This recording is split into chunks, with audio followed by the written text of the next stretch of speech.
Today again we are going to see the today again we are going to see the definition of ideal with a few examples. Then we move on to the important theorem. Okay.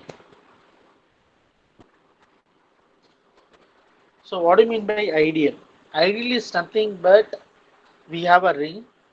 From the ring I have to choose a non-empty subset. Suppose I want to call that subset is a ideal of the given ring.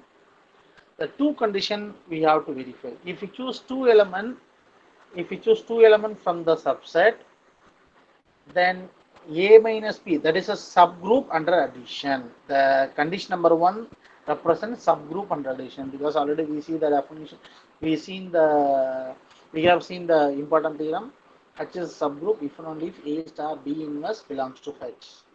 So the same thing here, the first condition tells us I is an subgroup under addition.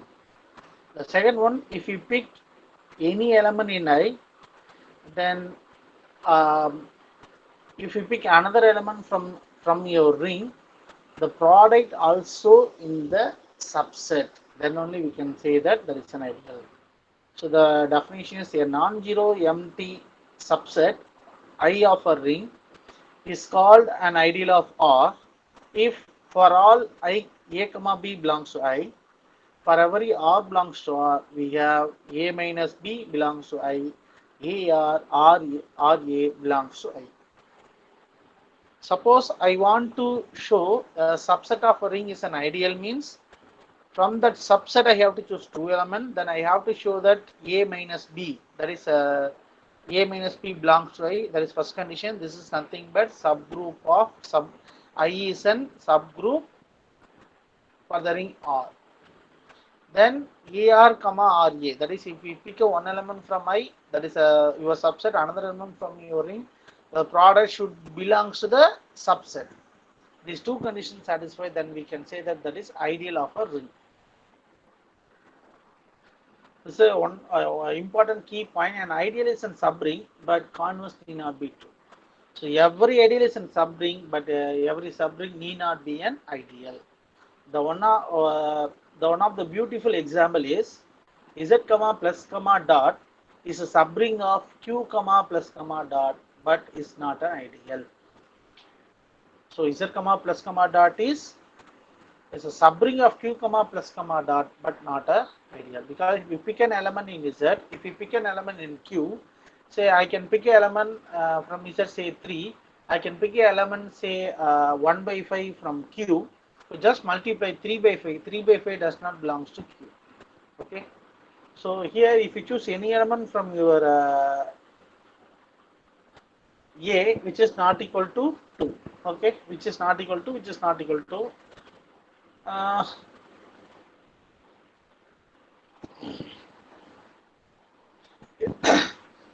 sorry, here this is 9 not a. Okay, if you choose an element 9 from z, if you choose another element 1 by 2 from q, just multiply, you the resultant is 9 by 2, which just does not belongs to your z. Therefore z is not an ideal, but z is a subring of q comma plus comma dot. Okay, then the set of all even integer of an ideal of a ring z comma plus comma dot, but the set of all even integer is an ideal of ideal of the ring z comma plus comma dot. Not only even number of integers, suppose even number of integers denoted by 2z, so I can represent 3z also an ideal, 5z also ideal, 4z also ideal, and so on. Okay, now we are going to see the example. Let I have an set A, that is nothing but set of all 2 by 2 matrices whose entries belongs to the integer set, the set of all integer. The entries A, B, C is a set of all integer. The form of the set is first element 1 1 place there is a number, 1 2 place there is a 0, then 1 3 place 1 4 plus there are numbers. Okay, be a subset of a ring M2 of Z. That means set of all 2 by 2 matrices whose entries belongs to set of all integers. Prove that A is a subring but not an ideal. First I have to prove that it is a subring. What are the conditions for subring? Subring means two closed diagram satisfied, then we can say that that is subring. That is for a finite subset, but this is an infinite subset, because this is a I can write many number of matrices like this. Okay, so this is an infinite subset, not a finite subset. If it is a finite subset, if you satisfy the closed reaction, definitely it's a form a subring. Okay, but this is an infinite set, so you have to verify closer associative identity inverse. Okay, obviously associative satisfy, that is not a problem, but you have to check closer than identity and inverse. If you choose two elements from A, say B and C, whose structure is D0EF, G0HI, DEF, HIG, all are belong to Z. I have to verify the closure action with respect to addition, with respect to multiplication. Just add it and multiply it. Obviously, it belongs to A. Therefore, closure under addition, closure under multiplication. Then I know that the 2 by 2 matrices mean the identity element is a null matrix of 2 by 2, 0, 0, 0, 0. So, if I choose any element, say some element, I think this is D, okay, D is equal to A0 BC, then the additive inverse definitely minus A0 minus B minus C. Okay, so additive inverse means if you add it, you will get the identity element of that subset 0, 0, 0, 0. Definitely it belongs to A. So additive inverse exists, identity element also exists, therefore A is an subring. Okay. Now I want to show that it is not an ideal. That means I have to pick an element from your set A, and I can pick an element from N2 of Z, then multiply that element does not belongs to A. That means if I choose an element 1011 from the subset A, then I can choose an element 1111 from your set of all 2 by 2 matrices whose entries belongs to Z. If you multiply those two, definitely I will get 2 and 2 1. So this is uh, does not belongs to A, because the every 2 by 2 matrix belongs to A means whose entries are integers, and 1 2 place is 0, but here the 1 2 place is 1, therefore this is does not belongs to A, therefore it's not an ideal. Okay, you have to choose the appropriate example, then only you can because in the question itself they mentioned it is not ideal. Definitely there is an example exists, you have to search that example. Okay, simple. So when we get the 1 by 2 resultant, the 1 by 2 place is 0. If you multiply first one second column, if it is non-zero, definitely that matrix does not belongs to you. So here, if you choose any element here, definitely 1 into any element is 0, 0. But here you didn't choose A. You didn't choose, this is a non-zero. Okay, if you choose 0, definitely the 1 2 place become a 0. Okay.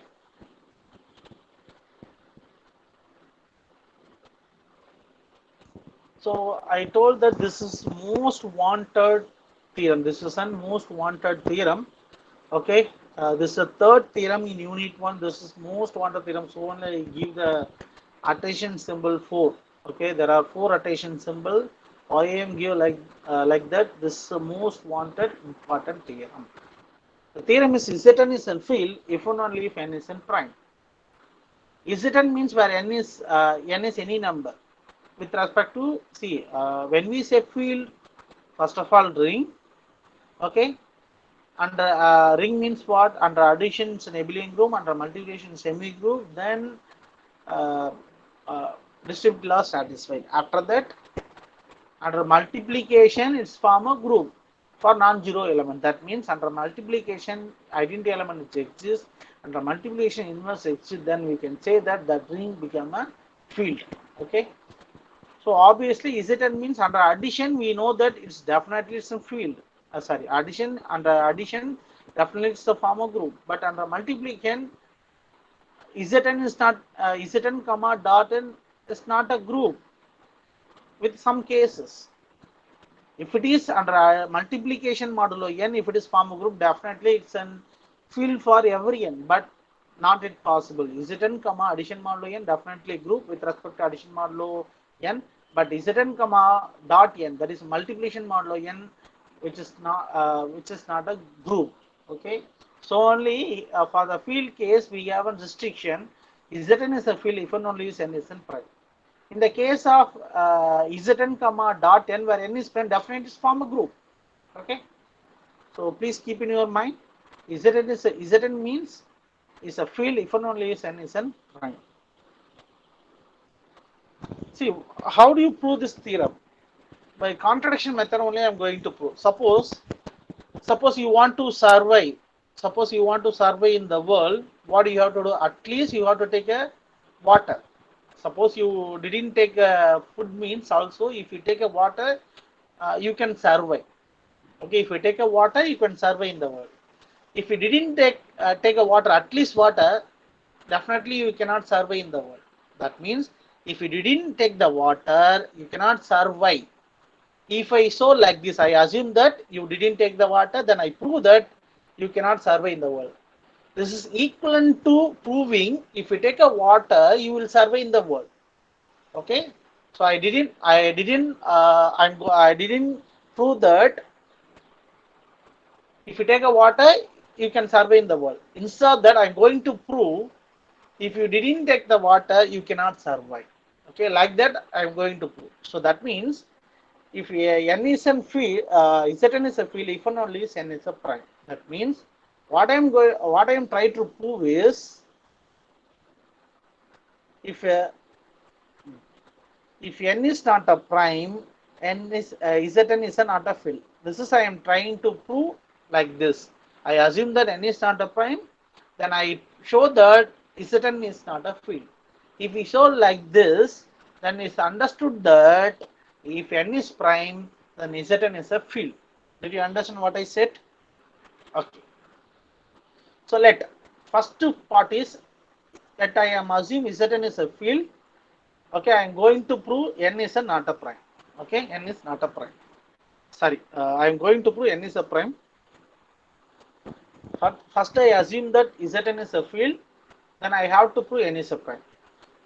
For contradiction, let us assume that n is a prime. N is prime means definitely it can be factorized into two numbers, at least two numbers. So n equal to n1 into n2, where n1 and n2 is lies between 1 and n. So n is non-zero because if one of the element is 0, definitely the product is 0. 0 is not a prime. I accept it. Suppose if I choose this n1 is non-zero, the class n1 is non-zero, the class n2 is non-zero, but the product may be 0. This is only possible when n is not a prime. So if I choose Z7, definitely this condition does not exist. But if we choose Z6, 3 is a non-zero, the class 3 is non-zero, the class 2 is non-zero, the product class 6 is a 0. So definitely when n is not a prime, definitely this condition is exist.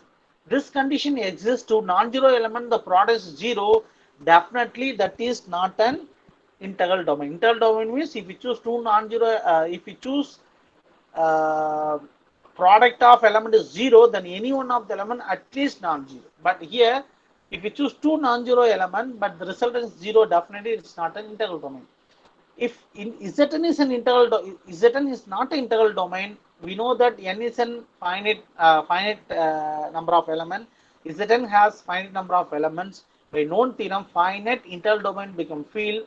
So definitely field means at least finite integral domain is exist. Okay. So but here you didn't get the finite integral domain. Instead of that, you getting is not an integral domain. This is contradiction. So because Zn is not an integral domain, definitely Zn is not a field. This is contradiction to our assumption. Therefore, n is not a prime. N is a prime. Okay. So once I repeat, I assume that Zn is a field. I am going to prove n is a prime. For contradiction, I choose that n is a prime. If we choose like this, I can factor into n as n1 into n2. Definitely this type of example exists. If we choose two non-zero n1 and n2, the product may at least one example, the product may be 0. If you get like this, Zn is not integral domain. So Zn is not integral domain means Zn is not a field. Zn is not a field, but the assumption Zn is a field, we get the contradiction. So why we get the contradiction? This contradiction is nothing but we assume that n is not a prime. So only I got this contradiction. Therefore, n is an prime.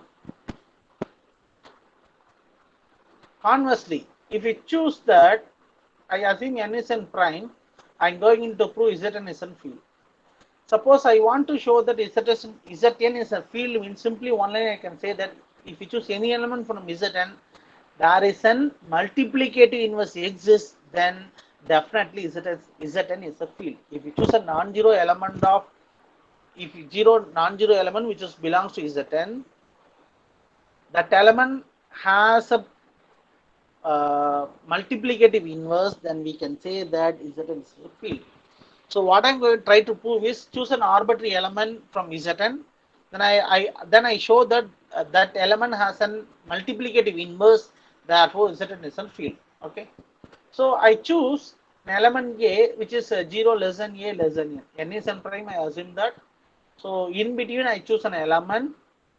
Then definitely if n is a prime means if you find the GCD with any number less than that, definitely GCD is 1. Because n is n prime, if you choose a less than number with n, that is if you find the number a which is less than n, definitely GCD of a and n is 1. Okay, n is n prime. There is no divisor. The only divisors are 1 and n. So already we studied one theorem in third unit, that is GCD of two numbers represents express a linear combination of themselves. That means there is an integer s and t such that as plus tn which is equal to 1. I can rewrite this as minus 1 equal to minus tn, which implies n divides as minus b. Suppose you want to say a divides b, or a divides b means this is a, assume that. So that means what? B equal to ac. If you write, because in unit 3 already you studied what do you mean divides. So A divides means B can be represented as A into C. So similar way here As minus 1 is nothing but some t times of n, definitely n divides As minus 1. So if we write like this, I can, the instead of n divides As minus 1, I can write the incongruence As is congruent to 1 mod m. This means if you multiply two things under mod n, the resultant is 1 means the A is an inverse, multiplicative inverse is yes, the multiplicative inverse of S is A. That means the class number A is an unit of Zn. I choose A is an arbitrary, it has inverse element in Zn. So A is an arbitrary means if you choose any element from Zn, there is a multiplicative inverse. Therefore, this is an unit. So each and every element of Zn is a unit. Therefore, Zn is a field. Okay. Once I repeat, what I am ultimate aim, I am going to prove Zn is a field. That means each and every element is unit. That means if you choose an arbitrary element, there is a multiplicative inverse. If you choose an arbitrary element, there is a multiplicative inverse, then we can say that that is a unit element. So arbitrary element is unit, definitely that set Zn is a field. Zn is a field. So conversely, once I recall, conversely, suppose that n is n prime, I choose a value lies between 0 to n, definitely the GCD of a and n is 1. By known theorem from unit 3, the GCD of a comma n expressed as the linear combination of themselves. That means as plus t equal to 1. From this I can get n divides as minus 1. Already told that a congruent to b mod m means what? N divides a minus b. Okay, similar case. So n divides as minus 1, I can write as congruent to 1 mod n. That means I can rewrite the class A, class 1 is equal to 1. That means A is an unit because S is an multiplicative inverse of A. So A is an unit of Zn, A is arbitrary, it has inverse element, therefore Zn is a field. It's the most important theorem. One such example, in Z6, 5 is an unit and 3 is an zero divisor. 5 is a unit means the inverse element, when we get 1, so check the, put the KLA table, easily you can know that 3 is an unit element, but Z6 is not a field because Z6 is not an integral domain, because in Z6 there is a zero divisor, definitely it's not an Internal domain. Zero division means if you pick two non-zero element, the resultant is zero. That is called zero divisors. Okay. So if you choose 3 and if you choose 2, both are non-zero. If you multiply 3 and 2, 6, and the modulo 6, 6 becomes 6 congruent to 0. Therefore, 3 is an zero divisor. So this is another 4-mark theorem. In Zn, A is an unit if and only if the GCD of A comma n is 1. Okay, in the previous theorem we use this statement. Okay, because we assume the GCD is A comma n is 1, then we prove that A is an n. The same proof also here.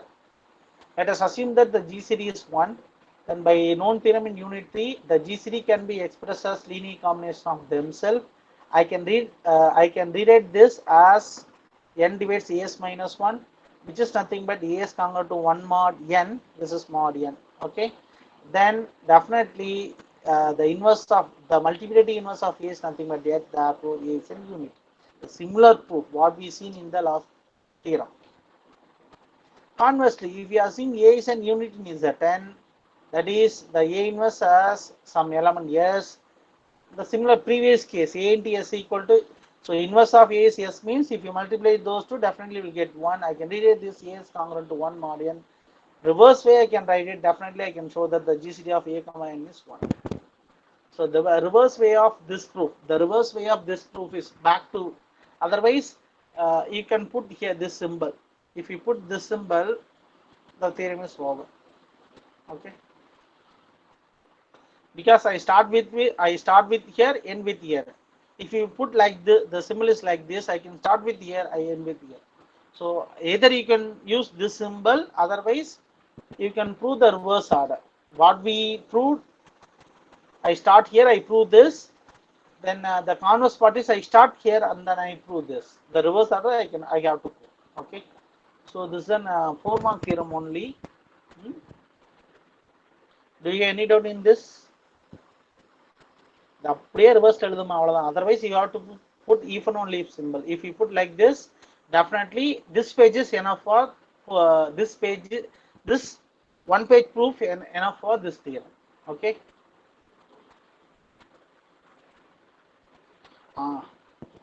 So please listen. Already you know that this problem is already you know that. Okay. So find the, definitely you may get 1 8 mark from this type of problem. Find the inverse element in Z72. Find the inverse element in Z72. Okay. Suppose you want to find Z25 in Z72. In other words, I can say that okay. So find inverse of 25 in Z7. I have to find inverse of 25 in Z7. This is at most, you may think that this is at most not possible, because Z72 means there are 72 elements, 0, 1, 2, 3, 4 up to 71. You have to make a Cayley table for 71 cross 71. Then only you can find 25 inverse. You may think like that, but no need that way. By using a Euclidean algorithm, easily I can find the inverse of 25. Ultimate aim is I have to prove that 25 into something which is congruent to 1 mod 72. That is my ultimate aim. Ultimate aim is 25 into something congruent to 1 mod 72. If you show like this, definitely here I have 25. Okay, but here I have some number. This number is an inverse element of this. Just now I proved that AS is congruent to 1 mod 4, then S is an inverse element of A, like that. Okay. Okay, just find, since the GCD of 25 and 72, easily you can verify the GCD of 25 and 72 is 1. Okay, but we have to find this. First you have to find the GCD of 25 and 72, then only I can prove that, then only I can able to find inverse of 25 under mod 72. Okay, just find the GCD of 25 and 72. What's the procedure? 72 is a dividend, 25 is a divisor, then apply the division algorithm. 2 is a quotient, 22 is a remainder. The next step, 25 become dividend, 22 become divisor, and so on. Suppose here the next step 22 is a divisor, 3 is a divide, and the remainder is 1. I can stop here. Okay. Whenever you get the non-zero remainder, you can stop here. So here 0 remainder means my divisor become my GCD. The remainder is 0 means my divisor become my GCD. Remainder is non-zero or remainder is 1. Definitely remainder is 1. Remainder is 1, and we can say that that is an GCD is 1. The remainder is 0, the GCD is corresponding divisor. The remainder is 1, the GCD is corresponding 1. Okay. So here I know that the GCD of 21 and 72 is 1. By known theorem in unit 3, the GCD of 25 and 72 can be expressed as the linear combination of themselves. So I can rewrite 1 as 22 times of something minus 7 into 3. Because from this easily I can write 1 is equal to what? 22 minus 7 into 3. Okay. From this expression easily I can write 1 can be represented as 22 minus 7 into 3. So I can replace 3 by the previous slide. What's so 3? 3 is nothing but 25 minus 1 into 22. Okay, then simplify 7 into 25 plus 7 into 22. Okay, then simplify. What do you get? Here 7, here 1. So 7 into 1, 7 plus 1, 8. So 8 times of 22 minus 7 times of 25. See the previous slide. So here I have to replace 22 by 72 minus 2 times of 25. So I can replace 22 replaced by 72 minus 2 times of 25. So 8 into 72, 8 into 2 into 25. If you simplify, finally I get like this. Okay. Here I have 225. Simplify, I will get this one because minus 7, minus 16, minus 20. So here I have 1. What I told, 1 is congruent to A into B. So in this step, I have to introduce mod 72. In this step, I have to introduce mod 72. If it is mod 72, this becomes 0. Is it correct? In this step, if I introduce mod 72, this becomes 0. Okay. So if I introduce mod 72, this becomes 0. Finally, I get minus 23 into 25 mod 72. Okay. So I have to find the inverse of 25. So I have to keep 25 as this. I have to convert 23 only. So here I have to get only positive value. How do you convert negative into positive? Just add the mod value. So mod is 72. So minus 23 plus 72 became a 49. So finally I got 1 is equal to 49 into 25 mod 72. So the inverse of 25 is nothing but 49. Inverse of 25 is nothing but 49 under mod 72. Okay. Once again I recall, already you know all the procedure. You did the same procedure in unit 3 as unit 4 as well as unit 5. So first I have to find the GCD of these two. So definitely in this problem definitely GCD is 1. 100% the GCD is 1. Then only you can get the inverse L1. Otherwise not possible. Okay. So definitely here you will get the remainder is 1. Then I start with 1. 1 equal 22 minus 7 into 3. And I can replace the remainder by using this expression. And I can replace the remainder 22 by using this expression. Finally, I will get some value. Then that value is nothing but in terms of that mod value. Some number into that mod value minus some number into that given number 25. So in this step, I have to apply mod 72. So this is become 0. I will get minus 23 into 25, which is equal to 1. So I have to replace minus 23 as a positive number. How do you convert minus 23 as a positive number? Minus 23 plus 72, I will get 49. Now I get the positive number. So this is nothing but my inverse of 25. This is the most important problem. Okay. Same type of problem already you did in your unit 3 as well as unit 4 as well as unit 5. Okay. The similar case. So GCD of 101 1009 is 1. So just find the GCD, then replace this as usual procedure. At one stage you will get the some number into 100, some number into 1009. In this step I have to introduce mod 1009. Okay, at one stage you in your question you have two number. One is inverse of some number, another one is z of some number. Okay, so when we get these two number at a single step, in this step you have to introduce mod 1009. So this is become 0. Definitely I will get 1 congruent to 11100. So easily I can conclude that the inverse of 100 is 111. So carefully you have to do this problem. This is also another important problem. 777 inverse is 1000 because this is a little bit longer step compared with previous two, because the inverse of 25 is the easiest one, inverse of 100 also easiest one, but inverse of 777 in 1009, this is little bit longest step. So this is another 8 mark important 8 mark problem. Do it yourself. I gave the answer. Answer is 735. Okay. So another important topic, ring homomorphism. In the topic of ring homomorphism, we have two important theorems. That is, but they ask any one of the part. Okay, two theorem has 4 subdivision. So from the 4 subdivision, they may ask one subdivision as a 4 mark form. That's all. It's not an exact 8 mark. That is a possible. If you're asking all the 4 subdivision, definitely that is a 8 mark. Okay. What do you mean by group homomorphism? Group homomorphism means a map. I have to find a map between two groups. Then I have to show that that map satisfies the condition f of a star b is equal to f of a and f of b. The similar definition for ring homomorphism also.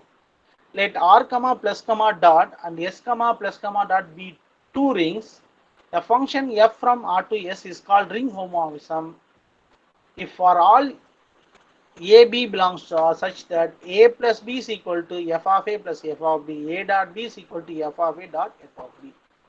So because in domain I have addition and multiplication, so left hand side I have a binary addition and multiplication, but another ring has a binary plus and dot.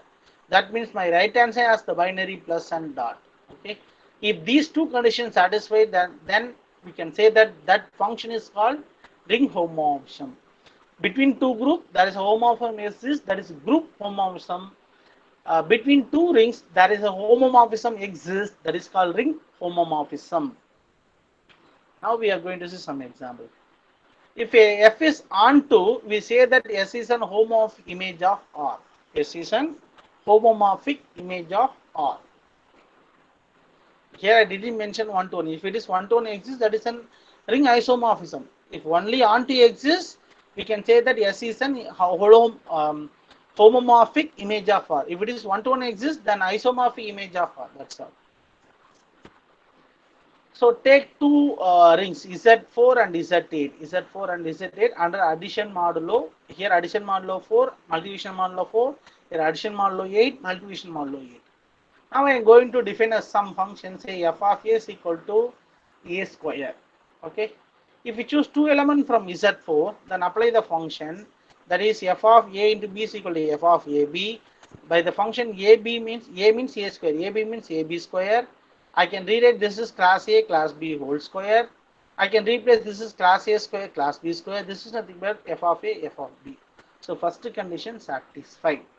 But if it this is second condition, first condition f of a plus b, that is f of a plus b, that is nothing but square, that is nothing but class of a plus b whole square, that is nothing but class of a square plus 2ab plus b square, that is nothing but if you split a single classes, you have to split the classes, the class a square 2 into class ab plus class b square, which is nothing but which is not equal to f of a plus f of b. Therefore this is not an ring homomorphism.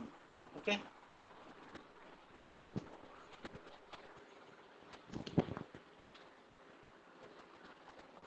Similarly, suppose if we define my function is say 3 times of a. See in previous example, under multiplication homomorphism exists, under addition homomorphism does not exist. If we choose f of a is equal to a square, if we choose g of a is equal to 3 times of a, addition is operation preserved, but multiplication operation not preserved. Therefore, that is also not a ring homomorphism. In previous example, f of a is equal to a square. In that case also, it's not a ring homomorphism. Here, g of a is equal to 3 times of a. That is also not a ring homomorphism. But previous case, multiplication satisfy, addition does not satisfy. Here, addition satisfy, multiplication operation does not satisfy. Okay, now we are going to see the definition of, example for ring homomorphism. If we choose a function, see set of an integer with respect to addition, with respect to multiplication form a ring. This is Z6 with respect to addition, with respect to multiplication modulo Z6.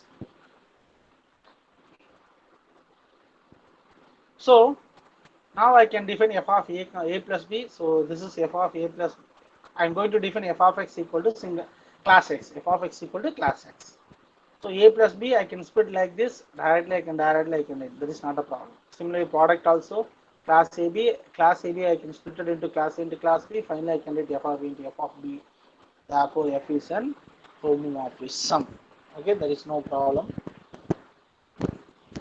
So because if you choose the number greater than 6, if you choose, I can choose 2 plus 7. 2 plus 7 is 14. So class 14. So class 4 is not in Z6. Z6 means class 0, class 1, class 2, class 3, class 4, class 5. But here I have, if you choose 1, or if you choose simple, if you choose 1 plus 6, 1 plus 6, definitely this is become a 7. So class 7 does not exist in Z6. But the class 7 is equivalent to class 1 in Z6, because 7 is congruent to 1 mod 6. Class 7 means under ZC, class 7 is nothing but class 1. So if we choose any two number from Z, definitely one of the class map into Z6. Okay, so only I can write class A plus class B is equal to class A plus class B. So easily I can split like this. That is not a problem. So if you split like this is class 1. Already one is exist in Z6. Suppose this is class, you may think that, so sir, this is class 6. But class 6 does not exist in Z6. That means class 6 is congruent to class 0 in Z6. So both are existing in Z6. Okay. So directly I can write this is f of A, this is f of B. Similarly, this is possible. Okay. So this is a ring homomorphism. Okay. If you choose any number, correspondingly you can get some class. Definitely for that class you have to apply modulo 6, multiplication modulo 6 or addition modulo 6. Here I have to apply addition modulo 6. Here I have to apply multiplication modulo 6. Definitely that class belongs to Z6. So definitely this example for ring homomorphism. So already told that this is the most this is another important theorem in the ring homomorphism. They may ask 4-mark problem from this theorem. Okay. So F is homomorphism, F is ring homomorphism, identity is Unix. F of A can be written minus F of A, F of n is I can write n into F of A, F of A per n I can write F of A whole per n. A is a subring of R, F of A is subring of S. The previous in group homomorphism we have a such type of theorem. The same similar type of theorem here also. The proof also similar. You have to go through yourself. Tomorrow I will explain these theorems. Okay, this is the theorem 1. I will show you another theorem. This is another theorem. This is a homomorphism, ring homomorphism, but this is an onto. R2 is onto. So R as an unity, which is f of R also unity. R as an unity and A is an unit, then f of A is an unitarious and f of R is an unitarious. R is an commutative, then S is an also commutative, and I is an ideal. I is an ideal, then f of I is an ideal of S. This is an important thing. In previous theorem, A is an subring, f of I is an subring of S. Here I is an ideal, then f of I is an ideal of S. Okay, these two part is very important as well as this part. R is an commutative, S is also commutative. This is also another important. So this proof of these two theorem we will see in the next class. Okay. Do you have any doubt? See, today class you have to concentrate two things. One is inverse of 25, inverse of 100. You have to work it out yourself. Then Zn is an field, if and only if n is the prime. These three things are very important of today class. If you have any doubt, please ask me. Maybe கொஞ்சம் rush அப் பண்ணி prove பண்ணிருக்கலாம். So maybe I will maybe I prove in okay. If you have any doubt, please ask me. So already the same similar type of problem we did in unit 3, unit 4, unit 3, unit 5 also. So see, one thing you have to keep in your mind, because if it is an MCQ type, if it is an MCQ type of university examination, definitely you have to click about the results of each and every small theorems also. So if it is in 16 mark, 8 mark means whatever I told you, what are the important theorem, the proof of the theorem you have to study. That is enough for getting good marks.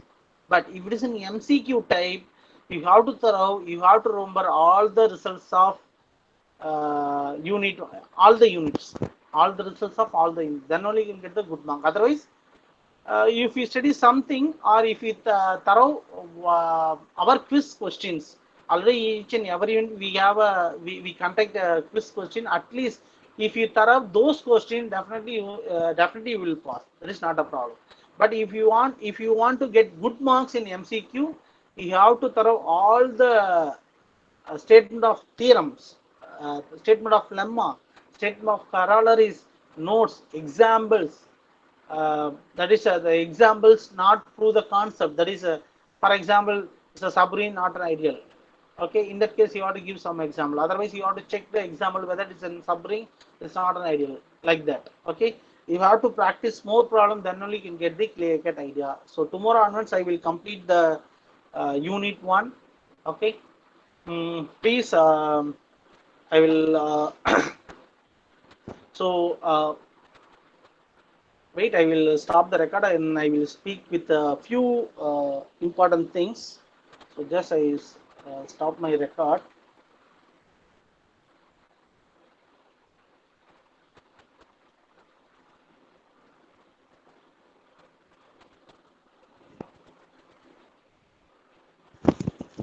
So the student, that is assignment 1 from section A, assignment 1, 2 students till today they didn't submit the assignment 1, 2 students.